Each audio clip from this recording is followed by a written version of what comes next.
And so, it begins. Dark were the skies and chill was the wind as the land was covered in a veil of malice. Across the hill did ride a dread army of the night, cloaked in mist and fog, prepared to rain down death and destruction upon the land. And the people did crowd for a savior, a noble soul to save them from their impending demise. Just as it seemed all was lost, in strode a mighty hero, clad in shivering metal from head to toe. Wielding a terrible broadsword, he did cleave his foes in two, smashing their ranks asunder with righteous fury.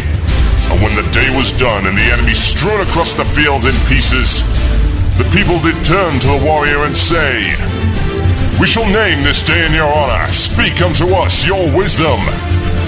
The warrior said one word that day: epic.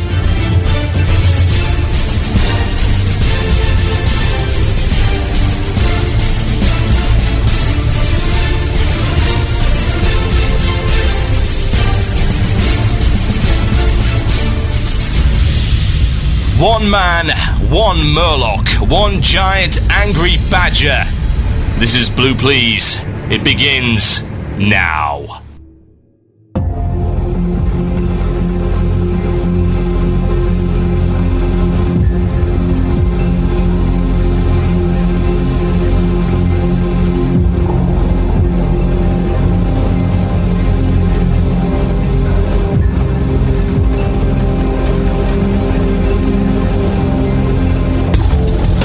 Yes, indeed, folks. Welcome to Blue Plz on WoW Radio. The date today is the 6th of February, 2009. It is 8 p.m. GMT. In other times, it is other places. I'm TotalBiscuit, as always, and you are listening to WCRadio.com. What have we got coming up for you in the show today? Well, if any of you were hoping that perhaps things might get a little bit more positive, no, that's not going to happen at all. So, if you do not like being confronted with reality, then I would suggest you tune out now, because you're entering the no-spin zone, pinheads, and so forth. Yes, I'm getting more and more of these kind of comments. It's like, you're one of these right-wing kind of radio guys. You're Rush Limbaugh, or Sean Hannity, or Bill O'Reilly. And I'm like, oh, really? And I'm like, oh well. It's fine. It is funny and interesting to note that in America, the vast majority of people that listen to political talk radio listen to these people. Like, is it for the entertainment value, or do you actually agree with these people? Well, in my case, I would hope that it would be both. So what have we got coming up for you in the show today? Well, we'll of course be doing the mailbag, but we have an interesting topic, actually. This happened a couple of days ago, I believe. Was it a couple of days ago, or was it yesterday? I can't remember. It's epic one way or the other. Yes, I did just say epic. It is amazing. It involves EVE Online and an interesting little event that went down over the past few days, and I'll be talking about that and comparing EVE Online to WoW as kind of two completely opposite sides of the spectrum, and the reason sometimes that it's okay to be a Care Bear game. Also, I had to leave my guild, and why it's Blizzard's fault, and the amazing, fantastic, and heartwarming story of the 800 DPS rogue that walked away with 2 pieces of tier 7.5. Why the Vault of Archaron represents everything that's wrong with the current system in Wrath raiding. And of course, at the end of the show, as always, the interactive section of the show, the illusion of choice! Someone clearing that up, please?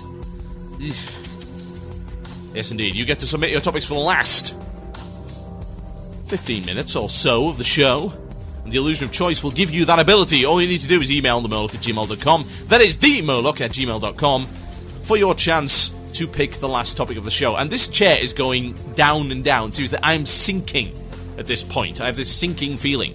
Let me adjust it for a moment.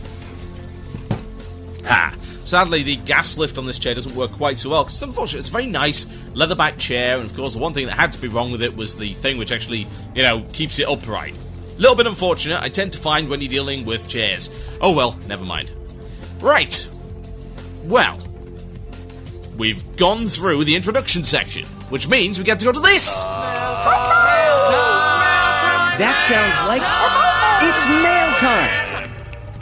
here's the mail. It never fails. It makes me want to wag my tail. When it comes, I want to wail. Oh, yes. The mailbag, where we go through the mail, as you might expect. It's barely even a feature. I mean, so many podcasts do this. Half of our podcasts do this, like, we read the mail. And people seem to like it, because for some reason it's some kind of interactive feature. Yeah, I think it's just a really cheap excuse to fill 15 minutes, but who am I to stand in the way of tradition? So let's get started. Alright, I've got an interesting email here from Biox. Yes, indeed. And he says this.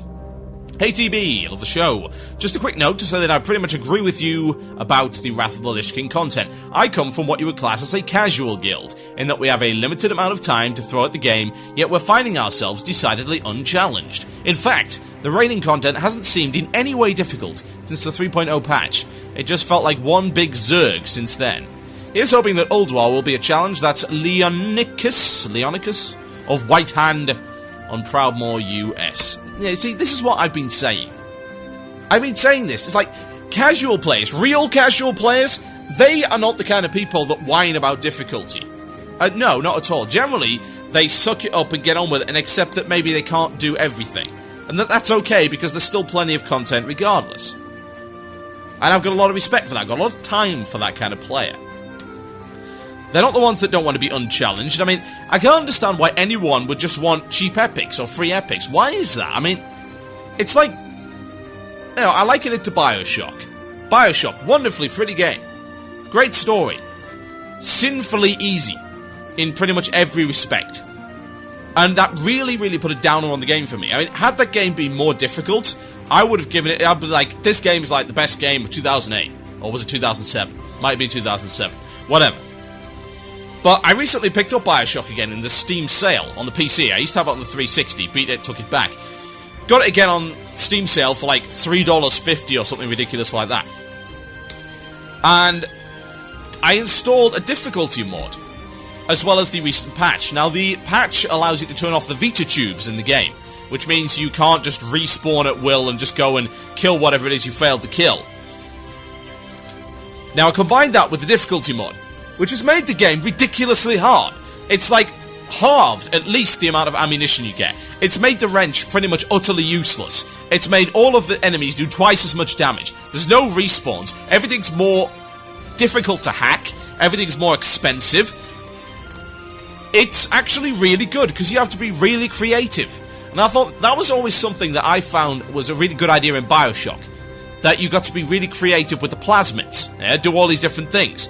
But you didn't need to in the original game, because you just rolled over everything. And I liken that to WoW. It's like, you got all these wonderful abilities and this extra class to be creative with, but you don't need to, because you can just roll over the content. Yes, it's very pretty.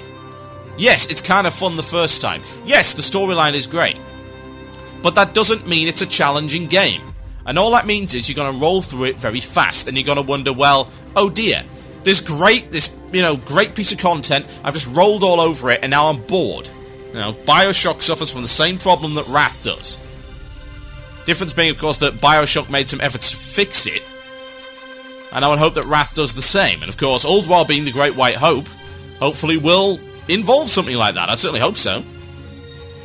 Otherwise, I'll be playing my rogue till the end of time. And yes, my main is actually now a rogue of all things. I'll explain that later on in the show when I talk about leaving my guild and why it happened. And it wasn't their fault. It wasn't mine either. That's the crazy thing, and that's a pretty unusual situation. Talking about that a little bit later on the show. Anyway, let's get some more mail done. We have lots of them. Australia bans MMO selling. This is quite interesting. It's from Varian, the Night Elf Death Knight of Moonglade EU, and says this: I would like to hear your opinion about the following article that came up my IGN. According to a report in the Sydney Morning Herald, the Australian government is banning the sale of any video game that does not have a specific type of rating given to them by the Australian Classification Board. This means that any game that does not have a single-player experience, like every MMO on the planet, is now technically banned from selling, since a game without a single-player mode is not allowed to be considered for a rating. Now, since I was advocating the use of ratings boards a long time ago, this person was wondering what I thought about this. Well, it seems to me that the idea of not rating MMOs is very, very silly. Yes, I understand the idea that you can't really predict what's going to happen online, but you can still rate the content. And then you can just say, hey, it's got a multiplayer mode. I mean, it doesn't seem to stop anyone else. We've got all of these other games that have multiplayer modes and that are made incredibly miserable by people being jerks. And if you've got like everything on Xbox Live, you go on there and you're pretty much bombarded with 13-year-olds calling you a whatever it is that I cannot say on air. Every word under the sun, and them some that I've never even heard of. I think it just made them all up. That's going to happen, and yet it doesn't stop them from selling those. No, it's what it should be judged on is the content. And then it should have a little warning. It says, hey, look, might change. That's what the ESRB rated stuff has. It's like, hey, the game experience might change online. In fact, it will change online. In the case of WoW, it's like, well, this is the content you're going to have to be dealing with. There's a lot of violence. You know, there's a mild amount of sexuality in the game. You could possibly argue a mild amount of drug use, perhaps with the Blood Elves there. No harsh language. Torture is in the game, so you can add that in there. And then you say, right, it's also got people in it, so, you know, deal with it. It's like, you know what, life doesn't have a rating sticker on it. If I walk outside, I could be verbally assailed by anyone at any moment.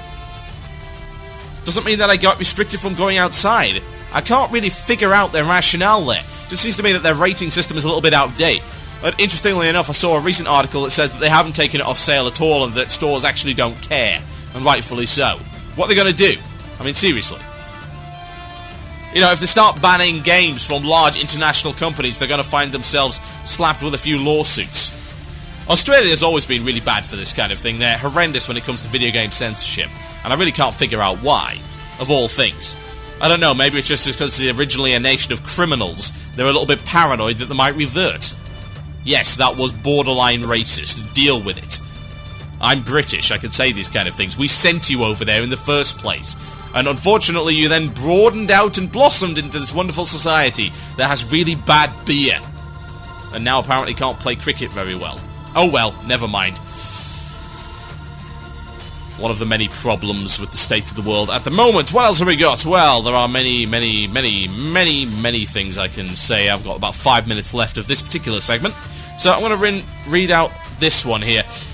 This one is, greetings, TB. My name is Scott Palmer. I've been a long-time listener to all the shows, though Blue Plz is by far my favourite show. Well, thank you very much. Just finished listening to your most recent episode, Rose Tinted, between classes, and wanted to applaud the delivery of your opinion and say that I agree completely. I ran a raid guild that cleared Kara to Reliquary of Souls. While I never got the opportunity to raid pre-BC, I say that I loved the BC raid content. Yes, indeed. Kale, to this day, is my favourite fight in all of WoW. He and Vash just felt so epic when he took them down. 25 people screaming over vent when they hit 0%. The memories I will never forget. I see no moments like that with Wrath content. While I'm hoping things will get better with Old WoW and crossing my fingers, I'm desperately worried about the state of the game as it is, and the effect that Blizzard's overcompensation and the entitled casual are having up on it. Yeah. The reason that Vash and Kale were so awesome when he finally took them down was because they were hard. And I've been accused by some people of having rose-tinted spectacles and ignoring the fact that both of those encounters had bugs in them. Yes, they did, initially, but you've got to bear in mind that I raided them after they were fixed, and they were still challenging. They were very challenging. Vash was a hard fight. Really hard fight. It took a lot of coordination, it was an unorthodox strategy, and it was a lot of fun. Kale, 5 phases of pain. But very good, felt very good when he beat it. Very original, great encounter. Regardless of the bugs. The bugs were fixed, and it was still challenging. The problem is there isn't anything in Wrath with that kind of difficulty. Malagos comes close, Sarth 3 Drakes comes close, but it ain't there. And the thing is, the rest of the instance was relatively challenging as well. And you always look at the end of tier bosses. They're always going to be the most challenging, particularly in TBC and Classic. You found that those bosses were just absolute pains. Really hard. Big jump in difficulty. But the rest of the instance was quite challenging too. I mean, look at SSC. Think of the challenging fights. Hydros took a lot of precision. Lurker was the loot boss, I'll accept that. But Morgrim Tidewalker was pretty difficult. Kareth the Thras, or whatever his name was relatively tricky. And of course we had Leothorus the Blind, which was also quite a hard encounter. In Tempest Keep it wasn't quite so good, but I would say that Alar was definitely challenging, even though Solarian and Void Reaver really weren't. You know, that's a pretty good ratio of challenging encounters. What does Wrath have in comparison? 2 hard encounters, one of which is an optional difficulty mode? I'm not buying it. You know, I'd like an actual challenging instance. Now, I've actually just had an interesting contact here regarding the legal status of This only just came in, actually. This is from, we have friends in high places. This is from Danielle, who is our PR contact at Blizzard, who has just got in touch with us to say this. Hello, everyone. We wanted to get the word out to you on the latest information that's been circulating in regard to the legal status of sales of World of Warcraft in Australia. There's been a lot of wrong information circulated, and we want to make sure you have the most accurate information to update your communities with. Our official stance is as follows. Blizzard Entertainment and its affiliates work very closely with the Interactive Entertainment Association of Australia to ensure that we are in full compliance with Australian law as it relates to the distribution and operation of our games, including World of Warcraft. We'd like to assure all of our players that World of Warcraft is currently and has always been distributed and operated legally in Australia. Best regards, Blizzard. Well, there you go. Interesting piece of information for you there. Just released, hot off the presses, yes, WoW in Australia is fine. Although, I would expect that it will probably not be so fine later on, because that's just the way that the Australian censorship tends to go. Now, I'm going to have to battle through this show with a very sore throat.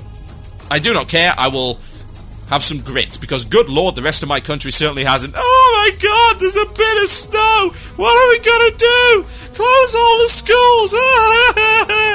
Oh, grow up! Seriously, get some bottle! I trudged a mile back through the snow tonight in an incredibly thin blue shirt and a pair of trousers which really do not keep me very warm at all. Does it matter? No! Get a spine and try and act like a proper Englishman. I cannot understand it. Whining and crying and, it's so cold. Big deal.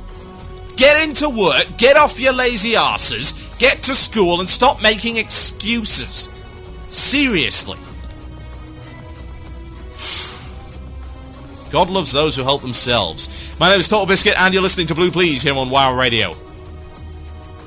This song needs no introduction, so it ain't gonna get one.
Yes, indeed, folks, the sounds of the legendary let's try again. Frank Lepacki! Oh, yes.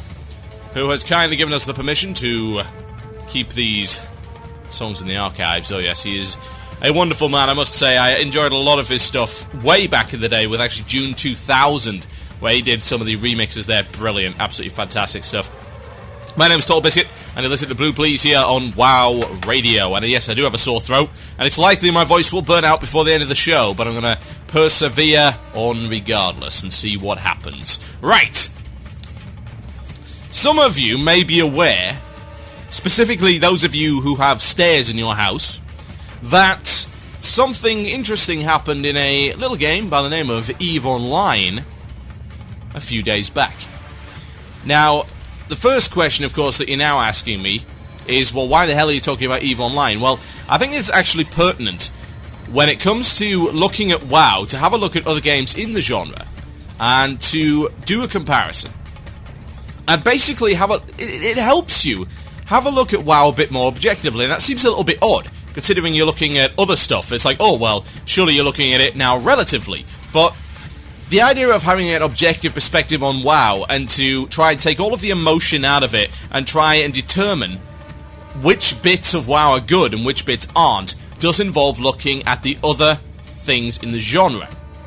Now, EVE, of course, is another MMO and it's space-based, so it's not quite the same by any stretch of the imagination. In fact, it's probably the furthest away from WoW you could possibly get. Now, what happened in this game? Now, just to give you a little bit of background, EVE Online, in comparison to WoW, is a mostly player-driven universe. Now, WoW is a very static universe. You've got a world which pretty much cannot change, and when it does change, it's based on on-off triggers, like the phasing system. It's a binary system of change. It's like, hey, it's changed for me, probably not for everyone else. Things don't really change. You can't own parts of the world. The world stays the same from day to day, whereas EVE, on the other hand, is vastly different. You can own parts of the world, but, you know, you can own pretty much the entire universe, give or take. And it's a much more hardcore experience, although not in such a way that I actually enjoy, I must say. You think it might be the kind of game that I would get along with, but it's not. You can lose an awful lot in that game. You can commit an awful lot to the game, and you can lose things. Whereas in WoW, you can't really lose anything other than a little bit of money and time. And that is appealing to some people, myself included, because I get a little bit too emotionally invested in games like this. And WoW, you know, pisses me off quite a lot. EVE would cause rage beyond, way beyond what WoW is capable of doing.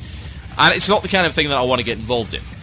So, you've got a little bit of a background here. Now, EVE runs on a system of corporations, which is the same as our guilds, only they're a lot more complex in what they can do. And corporations can join together in alliances. And these alliances can take ownership of parts of space, and that's called sovereignty within the game. And this gives them various advantages, including various devices that they can put in the space, which makes it incredibly easy to defend, very difficult to take from them, ownership of space stations, super capital ship construction facilities, towers, all manner of things. Now, there was a big alliance in this game called Bob, Band of Brothers. Huge alliance, owned pretty much 80% of the entire universe. Not well liked by a lot of people, because apparently they are a bunch of anally retentive douchebags, so I've been told. And there was another alliance by the name of Goonswarm, and Goonswarm was started from somethingawful.com, as you might expect, from the forums. Or was it eBAM's World? I can't remember which.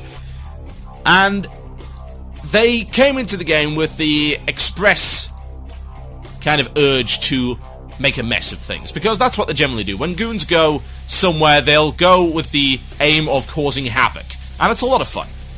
And then a lot of them will stick around in the game, maybe become parts of the community, which is what Goonswarm has become. They initially went in there to make a mess of things, and did, very successfully. And then they became a kind of a proper alliance, although a little bit more laid back than most. Didn't take the game very seriously, because they really don't like people that do that. Now, they actually went to war with Bob a long time ago and did a huge amount of damage to them, like massive amounts. Bob was previously considered to be untouchable, but due to their B strategy, where they could attack the Band of Brothers with huge numbers of suicide frigates and all manner of other crazy stuff that most other sane alliances wouldn't even begin to fathom. they were actually quite successful. Now, what they caused in the last couple of days, they managed to convince one of the high-level directors to defect. And in doing so, he disbanded the Alliance. Now, what that means, in real terms, is that they gave up sovereignty to 80% of the entire game universe. I.e., 80% of the entire game universe suddenly became the fracking Wild West. And literally, it was open to everyone. It was the biggest online gold rush you have ever seen. They caused absolute total havoc. They turned the world of EVE on its head. And there was a lot of whining about it, but personally I think it's a great achievement. And it demonstrates the power of a dynamic universe. The fact that that could even happen is an amazing feat in itself, and a big step forward, in my opinion, for gaming. Even if there were various kind of dodgy elements to it, and the fact that one person could disband an entire alliance does seem a little bit excessive, but whatever, you've got to admire the achievement. Now, the devs were recently quoted as saying that betrayal and antitrust and stuff like that is a part of the game world. You are apparently not supposed to log in and feel all happy sunflowers and kittens. You are supposed to feel a little bit paranoid, a little bit wary, a little bit depressed when you enter the universe, because it is a cold, hard universe, and that's what it is designed around. And this whole metagaming aspect of it, where you have spies in other people's corporations sabotaging things from within, that's entirely encouraged. It is part of the game. Now, WoW doesn't have any of that, at all. Now, looking at it, I've always been a fan of dynamic content and a changing world, and I have indeed gone to great lengths to say so. But I think there is a limit, and I think that the Care Bear nature, quote-unquote, of WoW actually does have its advantages, and I think that's something that we do forget from time to time. I think what made WoW so successful, of course, was the low entry level. Not confusing at all. For instance, I recently logged into a beta of a game that I cannot name due to NDA reasons. It is an MMO that is coming out, and I cannot name it, but you can probably guess. And I was initially entirely confused by it. I logged in and I'm like, what is all this? It was yet another one of those user-unfriendly games, from what I can tell. I'm going to delve into it a little bit more over the course of the week, but unlike with WoW, I didn't know what I was doing from the outset. And that is something that puts off a massive number of people, and myself included. I've quit out of all manner of different games within the first 10 minutes of trying them because I couldn't fathom the UI. And I didn't know immediately what I was supposed to do. And I'm like, oh, okay, I'm totally confused and lost. Let's just not even bother. This is too much commitment. EVE was the same, actually. Now, WoW is a very friendly world in more ways than one. You cannot lose all of your stuff. You cannot be permanently damaged by somebody else. PvP is, while annoying, not permanent. You can't take any permanent damage. There's no player looting. There's no losing of levels or experience, nothing like that. Whereas in, say, EVE Online, you can lose your ship, and if you don't clone your character, you can lose your character. I'm not kidding. You can lose your character and you have to go back to a previous clone of yourself, which may or may not have learnt the skills that your current character, now deceased, had. So yeah, it's a very dynamic world, and WoW isn't. And I think that by not having a dynamic world, you create a safe environment. And a lot of people thrive in that environment. I've been thriving in it for the past 4 years. I don't think you necessarily have to have a dynamic world to make an enjoyable game, and I think Blizzard have proved that. That's not to say that a little bit of dynamic wouldn't be good. I mean, we've seen that they can make a zone involving sieges, for instance. This is the first step they've taken towards really dynamic content. It's like, okay, the faction can own this and gain these benefits. It can actually own a zone, and it changes hands a lot, that being, of course, Wintergrasp. I would like to see that developed a little bit more, but confined. I don't think that having a free-for-all where, hey, you suddenly log into Stormwind, you find it overrun by orcs, would be a particularly good way to go. The EVE Online style of play just simply would not work in WoW, at all. However, restricting it to certain higher level zones, I think would. Allowing factions, and indeed, going even further perhaps, allowing guilds to carve out specific parts of this zone would be a great idea. You know, I would like to see a battle zone of sorts with certain fortresses that could be owned by guilds, and other guilds will try and take them. It's been done before, to some degree, at any rate, that being with, of course, Warhammer Online. I would like to see it happen, even if it's just like, say, 6 fortresses in this zone, and a guild can own one. You know, maybe limit them to 1 or 2. No more than that. Just say, hey, you can't own more than 2. And have certain benefits for owning them. And have people try and take them back. And perhaps be able to upgrade them. All that kind of thing. The idea of owning something in WoW, I think, well, the reason people get so possessive over their characters and their items is because that's all they've got. They want to make themselves distinctive. They want to feel like they own a piece of the world. And they can't really do that because the world is entirely static. In comparison, of course, EVE Online, you can own an awful lot of things. The problem is, of course, you can have them taken away again. And if there's one thing worse than having the ability not to own anything, particularly in the world, it's having everything you own in the world taken away from you by somebody else. It's an unfriendly style of play. And the community of EVE thrives upon that. And more power to them. I wish I could kind of get into it. Kind of. But I know I wouldn't. I know I wouldn't do so well in that environment. And I know I'd just get incredibly frustrated. Which is why I don't bother with it. Not to say that it's not a good game, because I believe that it is. For some people. Not for all. Now, I think that it's always something that we forget. And we look towards other games and say, hey, this game's so great because all of these things can happen.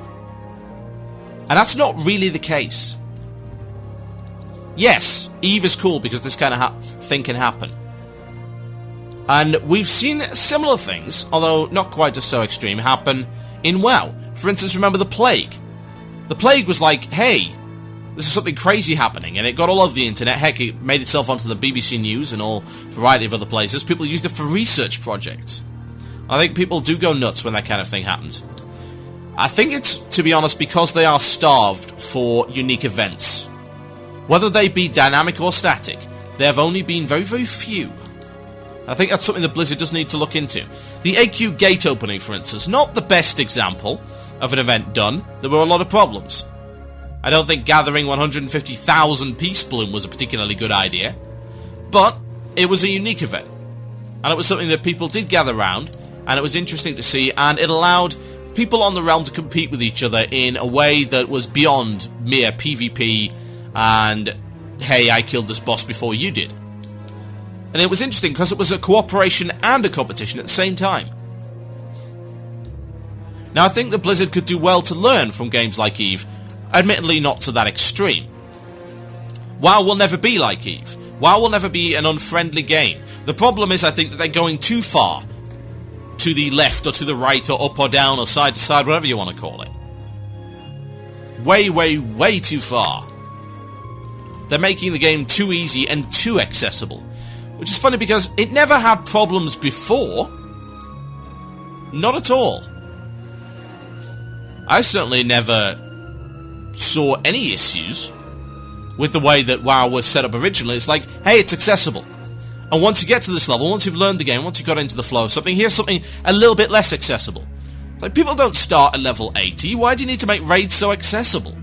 I don't understand. So, it would be nice to see WoW take a step in the direction of EVE, although not too far. Because I think losing the essence of WoW and what made it successful to begin with is, of course, a one-way ticket to disaster. There are plenty of other MMOs that have tried it and failed. They've said, hey, let's take the WoW model and push it a bit further towards EVE, or any of the other kind of hardcore, dynamic, player-driven games. And they've failed. It hasn't worked for them. Star Wars Galaxies being the prime example of what happens when you take a game like that and say, hey, let's move it a little bit closer to WoW. The same thing applies. You move WoW too far towards EVE, WoW will lose what made it great in the first place. But it could certainly stand to learn a few lessons from games that are perhaps more hardcore than WoW will ever be. And certainly more player-driven than WoW will ever be. My name is TotalBiscuit, you're listening to Blue Plz here on WoW Radio. I've got some tracks, new tracks from Captain Dan. These tracks contain strong language, and you should check out his new album. Yes, indeed. It is already out, in fact, and I believe you can check it out at Non-Existent Records. Let's have a quick look for that, just to see maybe he's changed his music label, who knows. Non-Existent Records, Well, all I can say is go to myspace.com/CaptainDan. Then you will find what you need. Oh yes. This one is ship to ship. This contains strong language. You have been warned. Enjoy.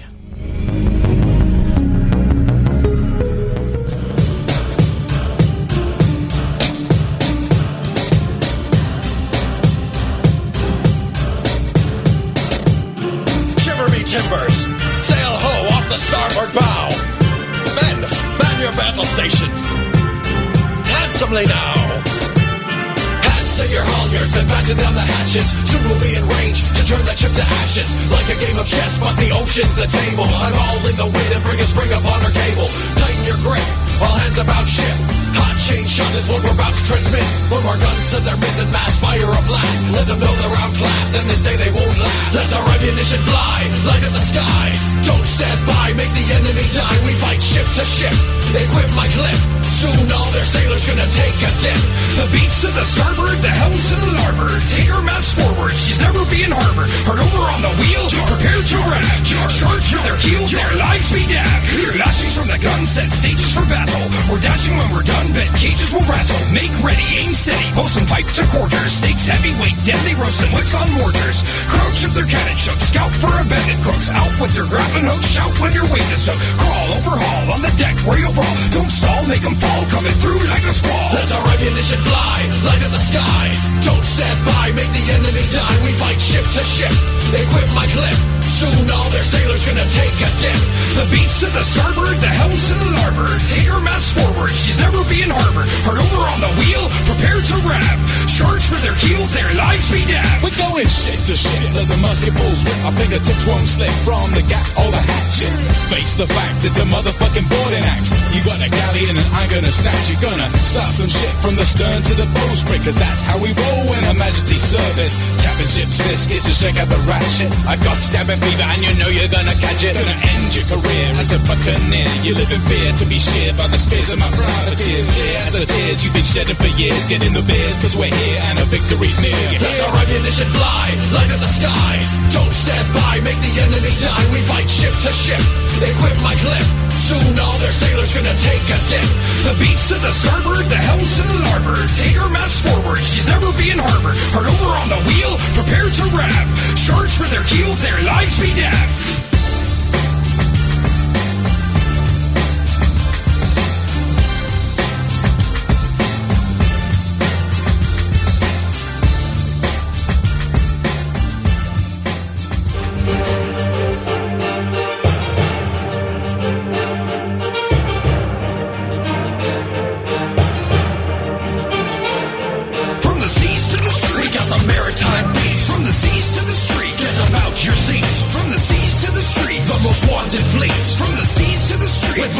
Technique.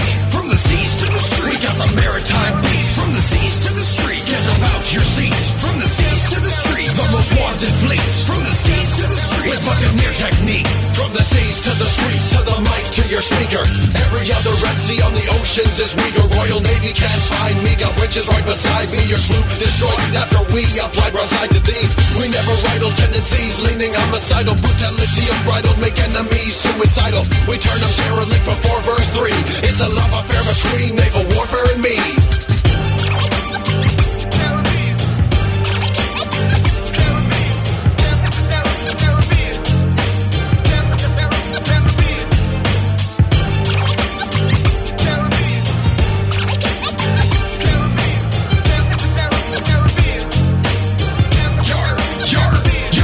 Captain Dan on the land, straight out the seas to the sand.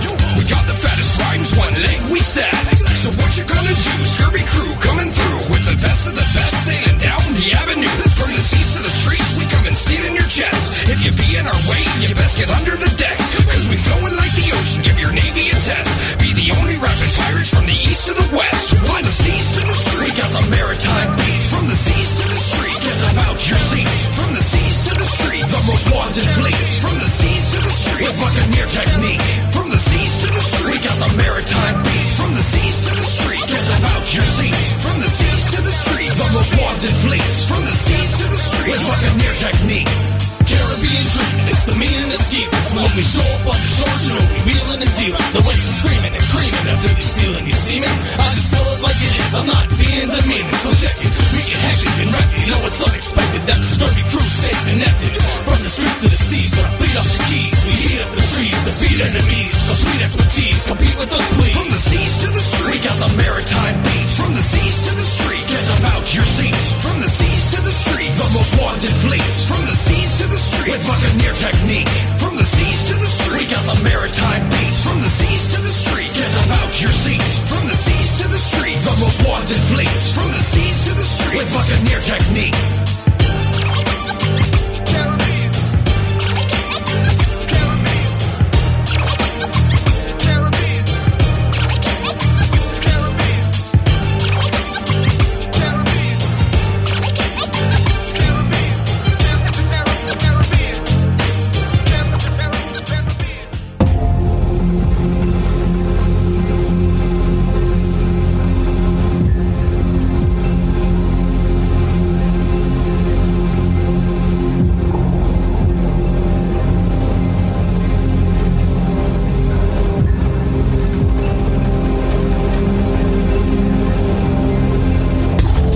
Yes, indeed, the sounds of Captain Dan from the seas to the streets and ship to ship. His new album is available right now, and I'm having the link posted in the IRC channel, assuming Cooked Auto is awake.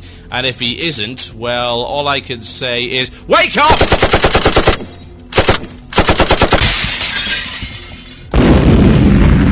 Are you awake yet? I certainly hope so. But yeah, check it out. You can head over to, I believe it's CD Baby has them in stock. Yes, indeed. cdbaby.com/CD/Captain Dan 3. His album is $9.99. Big bargain. I also recommend his previous album, which was quite frankly awesome. Rhymes of the Hip Hop Mariners. That's actually my favorite album of the lot. Go check that out. It has Sea Monsters, which is the best track ever made by anyone, as well as the WoW Radio-inspired Dead Minds Battle. Yes, indeed. Captain Dan, fantastic. Go buy his albums. I believe some of them are now on iTunes as well. Now, less of the shillin' and more of the illin'. I could do this. I'll be really good at it. I actually left my guild a few days ago. This happens quite a lot, sadly, for various reasons. Although, I must say that this time was especially unfortunate. Because this wasn't because the guild had done anything wrong. And this wasn't because I'd done anything wrong. This was because I have no inclination whatsoever to raid at the moment. And of course the question being, well, why? Why do I have no inclination to raid? Why has it got to the stage where I don't even want to log in to do raiding encounters? Why is it that I don't want to sit down and take the time and get all these epics and whatever? Well, I'm going to give you a very, very simple answer. I have nothing to shoot for. No goals whatsoever. And what happens when I have no goals? What happens when anyone has no goals? Well, the answer to that is incredibly simple. They stagnate, and they get bored, and they wither, and they die. Why does that happen? Well, because most people, most sane, normal people, are goal-driven. And that stays in the, that's in gaming as well as everything else. Particularly in MMOs. MMOs, you have to have a goal. Always going to have a goal, whatever it might be. Funnily enough, when I stopped raiding, I'm like, oh lord, what am I going to do? Well, I had a goal at that point, and that was go get my epic flying mount. So I went and got my epic flying mount. Now what? I could go to Traveler's Tundra Mammoth. Oh wait, I have no interest in owning one of those. I go to some achievements. No, actually I don't care about the achievements, because the vast majority of them are complete bollocks. The ones that aren't, well, it's like, hey, replay the same content, only slightly different. It's the 7.5 Raiders thing. Why is it? Someone explain to me why it is that this show has been so damn prophetic. It's nothing to do with me. I am not an especially intelligent guy. I'm not especially good at WoW. I mean, I'm better than most, but that's not saying much. It's like saying that, most toddlers are better at reading than a pile of kittens. Yes, they are, but that's not saying much. Doesn't mean they're masters at it. They just happen to be better than the pile of kittens. I am better at raiding than the pile of kittens. WoW's equivalent of the pile of kittens. Useless. Absolutely useless. Suppose you could bake them in a pie, but wouldn't be so tasty. Not a lot of meat on them. That's why you wait for them to grow up into big cats. Anyway. without the goal, I have no inclination to continue to play that particular character. And that bothers me more than anything, because you know what? To my left, I have a copy of an expansion that you may have heard of by the name of Wrath of the Lich King, and for that expansion I paid 25 British pounds. There are various other things I can get with 25 British pounds. Many things, indeed. Now, here's the thing. I bought that not too long ago. You know, not that many months ago. And I would have expected that expansion, bearing in mind there's 2 years development time, bare minimum behind it, to last me a little bit longer than 2.5 months. Seriously. That's not an acceptable length of time. Not by a long shot. Not even close. I mean, you can compare it to TBC. Oh look, there's more content there. You can compare it, in fact, to any MMO's expansion. Any of them. EverQuest 2, prime example, releases a lot of expansions. There's always more than 3 months of content in those. Any other MMO that's released expansions, the Mines of Moria, for instance, brand new expansion from Lotro. People haven't even got close to finishing everything that's in there yet. Apparently some amazing raid content. So why is it that we've beaten everything in 2.5 months? And now we have no goals? You know, you gotta look to exactly who you're gonna blame for me leaving my guild and wanting to retire my level 80 tier 7.5 mage. Well, there's a very obvious answer to that. You can look at it, it's like, well, is it TotalBiscuit's fault? Should I be swallowing the content I've been given in the form of achievements? Well, the answer is no, actually, I shouldn't. Because they're a very poor substitute for actual, real raiding content. We've never had this situation before where achievements have been in the game. It's like, hey, there's content, achievements. No, actually. Have a look at achievements. You know, achievements are not something that Blizzard just came up with. They've been in a lot of other games. And there are plenty of people that didn't care for them there either. Like, for instance, I have an Xbox 360. The Xbox 360 introduced achievements. I'm sure they were in games before, but they certainly made them genuinely widespread and, more importantly, standardized. Every game on the 360 has to have achievements in it. Now, and they all have to add up to 1,000 points or whatever. And you can gain gamer score. And it's pretty much just like the achievement system in WoW. It's exactly the same. Some achievements are worth more points than others. There's plenty of achievements that are like worth 10 points, whereas there's another achievement that's just as hard, also worth 10 points. It's pretty much exactly the same thing. Yeah? You can compare your achievements with other people. It's ripped off of Xbox Live completely in almost every possible respect. And that's okay, because it's not a bad system. The thing is, lots of Xbox 360 gamers do not give a toss about achievements, and I am one of them. You know, someone's complaining saying, oh, why do you only have 100 gamer points on your Windows Live account? It's like, well, because I don't really care.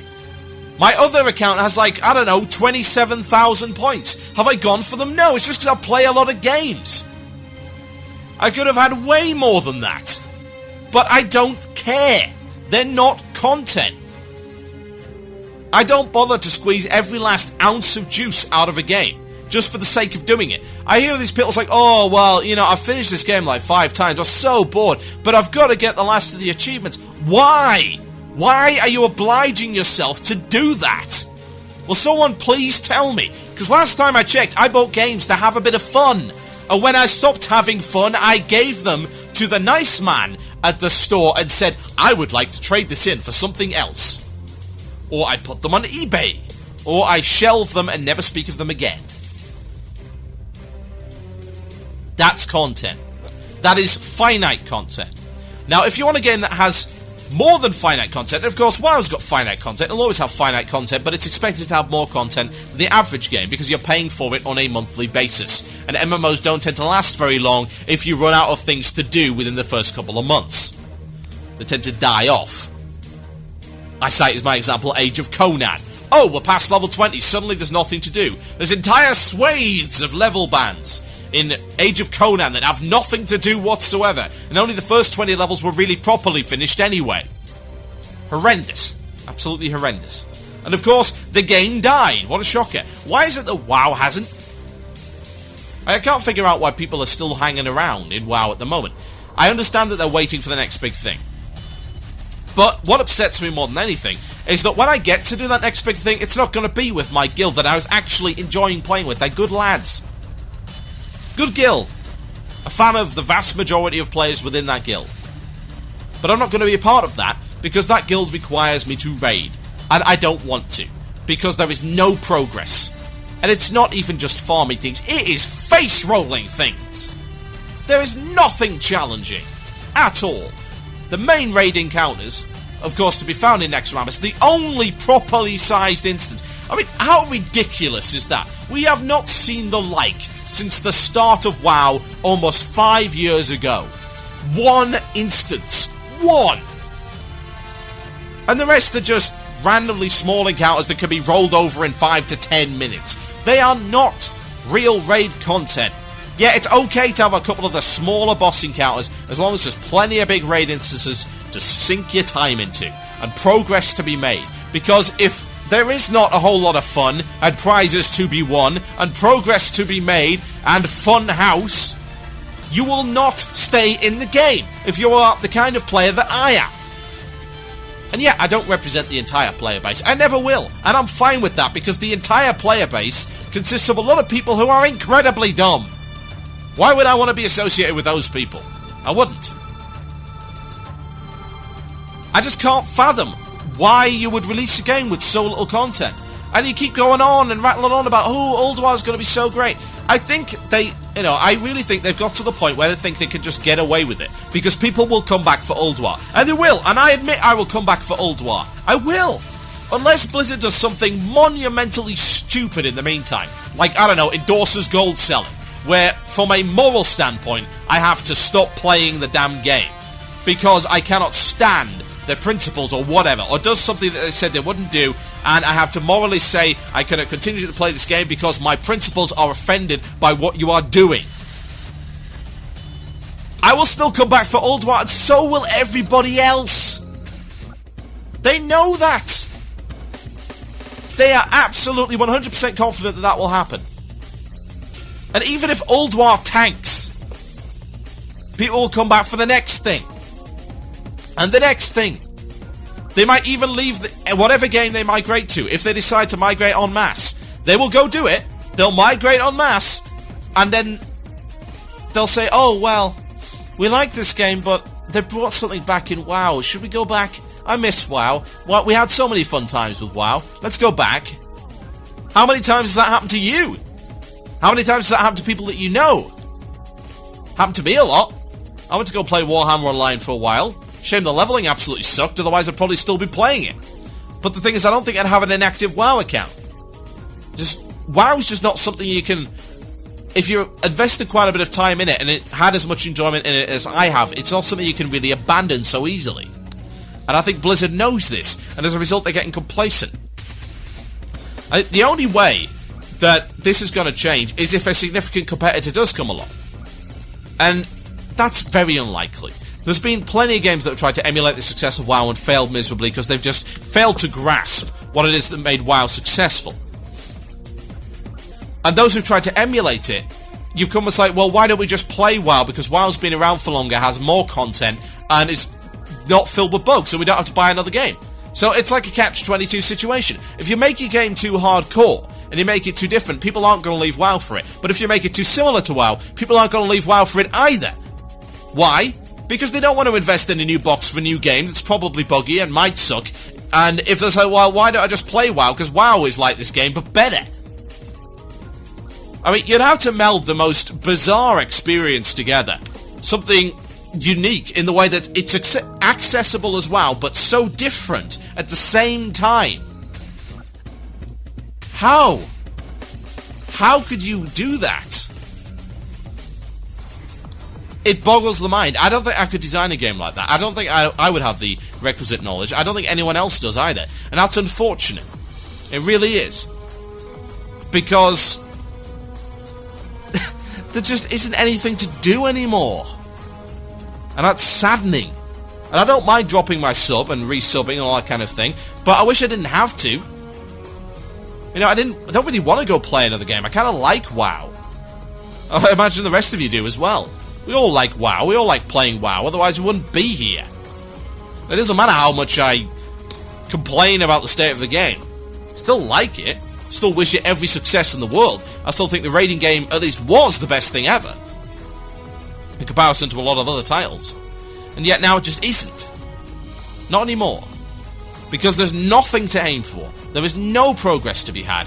And no, replaying the same instance over and over again to get some mandatory badge of honor is not good enough.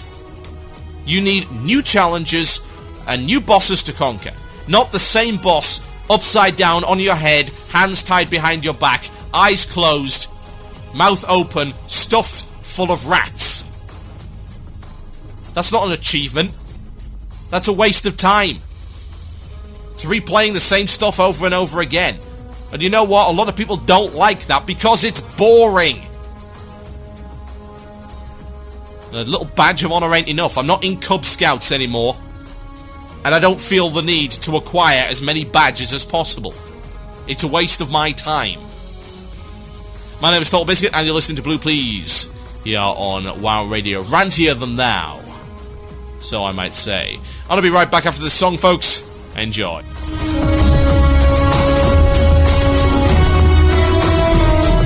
You're listening to the podcast and archive of Blue Plz. Music was removed due to copyright concerns. If you'd like to hear the music, tune in live on Fridays at 8 p.m. British Standard Time. That is 3 p.m. EST on WCRadio.com. Let's face it, everywhere you go, you see adverts for Ventrilo server providers. With so many to choose from, how do you make the decision about which is right for you and your guild? To help you with the decision, we brought in WoW Radio's very own bleeding-edge hardcore raiders to show you which provider the world's top players trust. Loot the stupid car hound! No. Tank it over there. You're setting the raid on fire. Someone pulled ads, guys. Oh, for God's sakes. Heal the tank. Heal the tank. Hey, guys, it's okay to DI the tank, right? Why are you smiting and not healing? Is that a halibut? Are you DPSing with a halibut? Leave George alone. You'll hurt his feelings. You named that halibut? Guys, I think we're wiping. What gave you that idea? Well, we're all standing in the graveyard arguing. UGT Ventrilo servers, the only choice for the elite of the elite. Hi, I'm TotalBiscuit, the best and sexiest mage on the planet. When you're like me, you don't have downtime between raids and promotional photo shoots. That's why I use UGT Ventrilo servers. I don't have to get my hands dirty trying to fix a broken server because it was never broken to begin with. UGT servers provide crystal clear voice communication with excellent hands-on support to make sure your server is always up and running. Not only that, their prices are so low, I was able to use the extra money to buy this £32 salmon. What? You didn't think I was going to be outdone by Dustin, did you? Hey guys, want to run some BRD? Get your premium quality Ventrilo server from UGTservers.com. Be the best. Well, second best.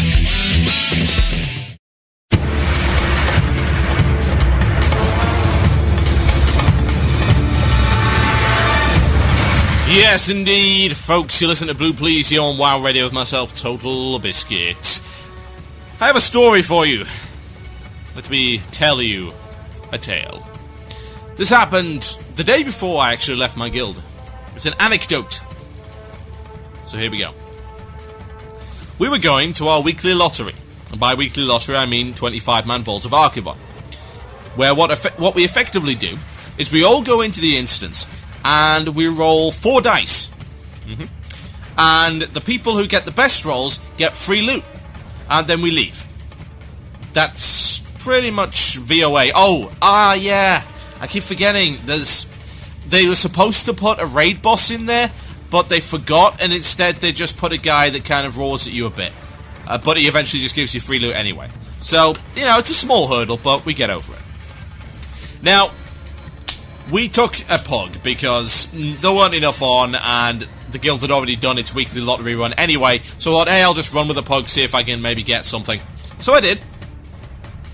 And we got a number of different people together. We got a 25-man and we went and steamrolled the instance. Now, I looked on my recount, as I usually do, because I was testing out the Arcane spec, which I must point out is apparently still viable, since I would have been top of the DPS mix if I'd forgotten to take off my crimson felt hat and put on my cowl of sheet lightning instead. Whoops!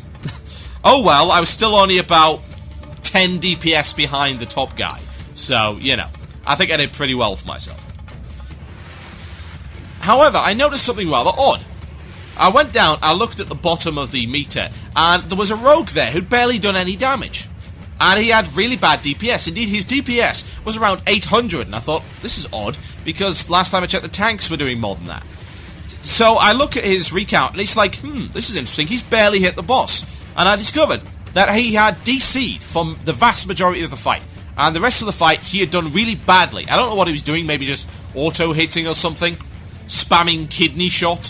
Who knows?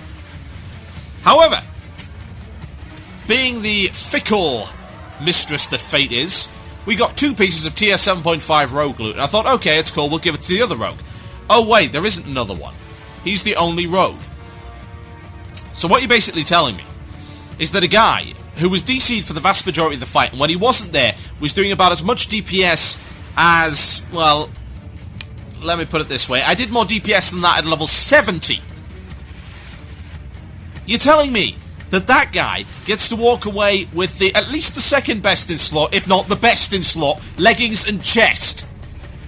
Really? You're seriously telling me that? What is wrong with you? What the hell were you thinking putting this stupid raid instance in the game? I can understand easy bosses. I can understand loot bosses because I've done them before. For instance, Shade of Akama, the loot boss in Black Temple. I.e., here is a reward for getting past Nagentis and for getting and doing the attunement. Rage Winter Chill, here is a reward for getting it to Mount Hyjal. It is a boss that is not very hard. You can pretty much steamroll with your eyes shut and get some nice loot and then get back to the important job of actually doing the instance. But then again, to actually do those bosses before they took away all the achievements, which was a long time ago, you had to actually beat the previous tier of content, so it was quite hard. Now, don't get me wrong, I do not believe in achievements, but then again, of course, once the achievements had been taken away, I would have said, hey, you probably should have moved those loot bosses a little bit further in. You know, switch out Rage Twitter Chill. What the hell? I've been using Twitter too much. Yes, switch out Rage Twitter Chill for something else that's 150 characters or less. Like, for instance, Anatherin would have worked quite well. Anatherin would have probably separated the men from the boys just a little bit. It's not that hard, but it's hard enough. You know, Nagentis is good enough to stop most people from running through the Shade of Akama and taking his free loot. That was back in the Burning Crusade. Now, VOA isn't like that. VOA is not a reward boss. It's not even a loot chest boss for those who have progressed to a certain level of content. Anyone could do this boss because it is the easiest. I mean, I cannot think, honestly, aside from the joke bosses like Shade of Akama, I cannot think of an easier raid boss at all. And I'm going as far back as Zul'Gurub here. You know, the easiest supposed instance in the entire game as regards to raid content. I cannot even think of a Zul'Gurub boss that is actually easier than Vault of Arcanist in any respect. And 25-man is not remotely harder than 10-man at all. Yet it upgrades the tier of loot available. You get tier 7.5. And I think what, you know, and I'm surprised that I haven't seen more rage about this. Season 3, well, not so much Season 3, but Tier 3 PvP gear. Do you know how hard it is to get Tier 3 PvP gear without going to VOA? It's challenging. It is hard. I haven't got there yet. You know, if I actually cared about PvP, that could be my goal, but I don't. I wish this chair would stop mucking about. Seriously. I'm like sitting on a tiny little stool here. I might as well be milking a cow. Let's try it again. Hey, gas lift, up you go. I am above the microphone, I am sitting down, and the chair is fine. The funny thing is I've actually lost weight. I'm down to like 10.5 stone or something, which is quite impressive. But anyway. VOA is a disgrace. I cannot fathom why they would put it in there. Why give loot which is harder to get otherwise to people that do not deserve it? This is the same problem I have with people who have been whining and crying and, I want it. You know, I want the, what are they, badges of emblems of valor. You know, I want emblems of valor. I don't have the time and my guild doesn't have 25 people. I want it. I want it because I'm casual. I don't mind if I have to get 10 more badges of heroism, which would indicate that I have way too much more time on my hands than I claim, and cannot possibly be casual in any respect. I'm so casual, I can only do heroics for 6 hours a day. Are you kidding? You are a poop socker. By definition, you are a poop socker. You raid more than anyone else in the world. Seriously. You do heroics for as much time as the guys who used to wipe on Cthulhu used to raid, and those were the hardcore days when things took time. You are not casual. You are just really bad at the game. There is a distinction to be made. There is no way in a million years that the conversion, say, from 10 to 1 for Emblems of Heroism to Emblems of Valor would ever benefit a casual player, because it would take way too long to get anything. You can pug all of the tier 7.5 content. All of it. It is a joke. Seriously. I cannot fathom the logic behind that. It is stupid. I mean, VOA is the essence of everything that is wrong. It is, in an instance form, everything that is wrong with the attitude of entitled casuals and people that pander to them and the bleeding hearts that support them. It's like, I can't do it, so I want something else that's easier. No! Stop it! Seriously. Tier 7.5 is worthless. It is no longer an indication of people that don't suck. I mean, for God's sake, Nax 25 is bad enough as it is. It's horrendously easy. Anyone can do Nax 25. You would have to be an absolutely incapable player. I mean, I'm talking about the kind of person that is not good enough to play Wii Sports. That is how bad a gamer you would have to be. You would have to be blind, deaf, dumb, and a multiple amputee.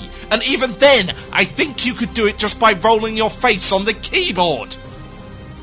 That is how bad you would have to be, not to be able to do 25-man Nax for tier 7.5. I do not know if these people exist, but evidently they do. And I cannot fathom as to how, because last I checked, on the basis of evolution, we should be past that. Indeed, if we needed one piece of evidence to prove that the theory of evolution was nothing more than cockamamie BS created by some crazy scientists that want us all to go to hell, then the player base of World of Warcraft would be it. These people cannot have evolved to the state that the rest of us have, therefore evolution is complete rubbish. They were just put on Earth to annoy us. Because God is a vengeful God, God is a horrible God, and God does not want you to be happy in World of Warcraft. That's why he put stupid people on Earth, to test us. Either that, or he was just having a really cruel joke. And VOA is the prime example of that cruel joke. It takes away more than you could possibly imagine. You think, well, TotalBiscuit, surely it's just an easy way for a couple of people to get some epics. Oh, and it's random. And you can only get 3 pieces of tier 7.5. 1 piece is too many pieces from that joke of an instance. It's like the Stay Alive achievement. It's like, hey, you're still alive. You log in on the 4th anniversary of WoW. You get this pet as a reward. It's a prime example, but instead of giving a non-combat pet, which I don't really care about because it doesn't affect the game, they give away actual best-in-slot or second-best-in-slot epics for showing up and being lucky on the dice roll. What is this? This is not a casino. This is not a children's raffle. This is not playing bingo with a 5-year-old preschool class. This is supposed to be a game in which there is challenge, and the acquisition of items is supposed to be rewarding because you have worked for them. Otherwise, it's not good. There was a quote from a certain movie by the name of The Incredibles which stated, if everyone is special, no one is. If you all have tier 7.5, then what is the point? Why do we even wear it? For God's sake, I don't wear my tier 7 equivalent headpiece because everyone else has got that or better, because they were able to turn up and face roll their way through the content, so I wear the crimson felt hat. As a reminder of the days when not everybody could get all of the items. You know what? I might say to my guild, I don't have a guild. I might gather some like-minded people and say, guys, would you mind terribly taking me to AQ40 so that I can get the tier 2.5 headpiece? Because as of right now, that is more challenging in a level 80 group than doing all of this tier 7.5 content, and having that item means more. VOA makes epics and progress meaningless. Epics and progress are tied together inextricably, and if you say you are there for the progress, not the items, you are lying to some degree or another. It doesn't matter. Everybody, and I do mean everybody, at some nagging part of their mind wants the purples.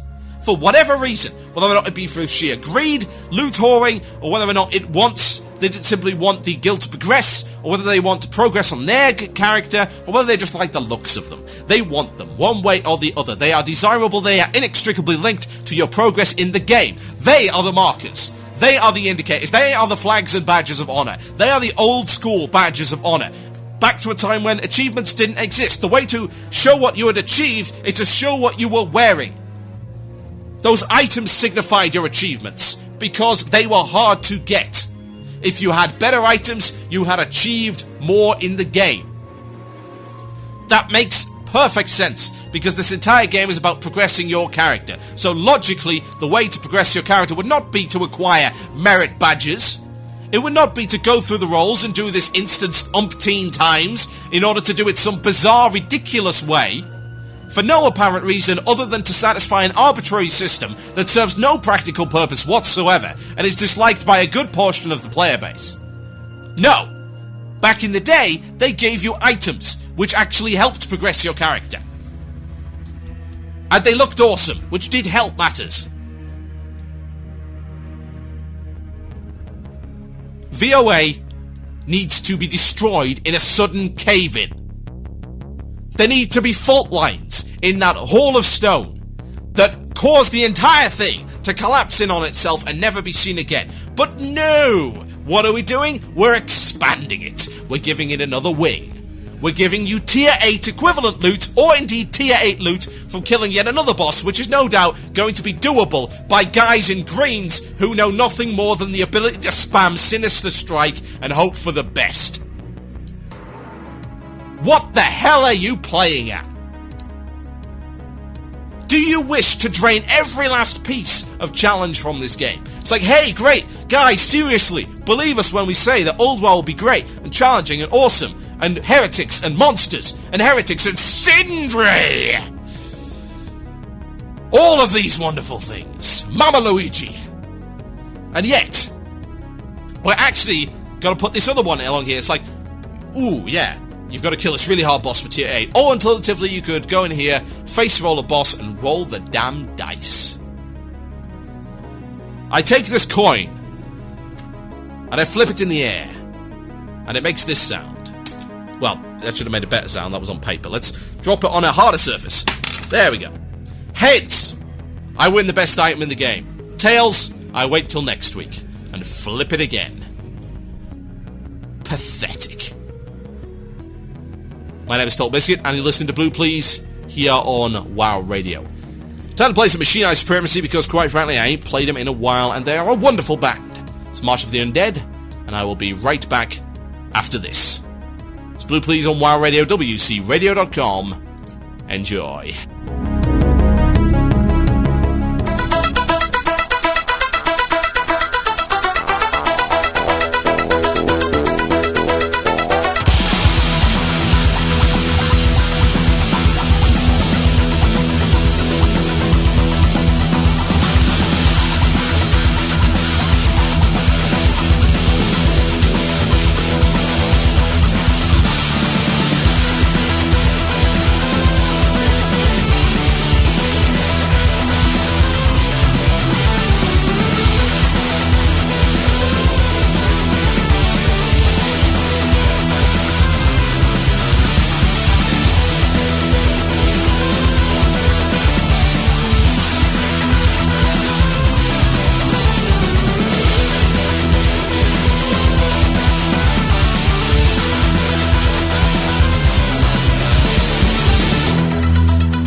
Yes, indeed, folks. I'm sorry, but this has got to be the end of the show. We are actually at the 1 hour 30 point, so it is entirely fair. I did want to get the illusion of choice done, but I am in an awful lot of pain right now. My throat is pretty much almost gone. I am having difficulty speaking, so I'm going to end the show on that note. So thank you for listening, guys. It's been great. I've enjoyed it very, very much, and I will be back the same time next week. And we'll continue to do this show, and those of you who are perhaps a little bit worried that I'll stop doing the show, I wouldn't worry about it, because I have the support of Arcanist Belt, and a good few months' worth of classic raiding to do, and I intend to enjoy it very much. So shout out to Arcanist Belt, who are starting Zul'Gurub Saturday. And I just got my Massive McGowan and my Cruel Hand of Timmy. And it feels so, so good. Oh yeah. Check out the rest of our podcasts at WCRadio.com. You can check us out on iTunes as well. And join me tomorrow when hopefully my throat will have healed somewhat for Pug, which will feature members of Wowhead who are coming on the show. And we do hope that they win the item part of the quiz, because if they don't, that's going to be major embarrassmento. And we will be joined by host Octale, who will also be coming in for his very first Pug experience. Oh yes, this should be fun indeed. Thank you guys, thank you very much. I've got to go now before I literally cannot speak anymore. My name has been TotalBiscuit, and you've been listening to Blue Plz on WoW Radio. Good night.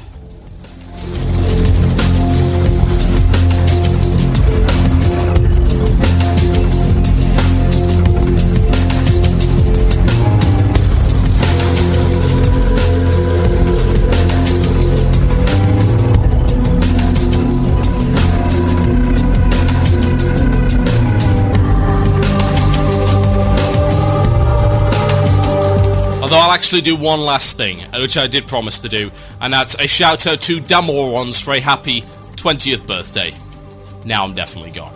Good night.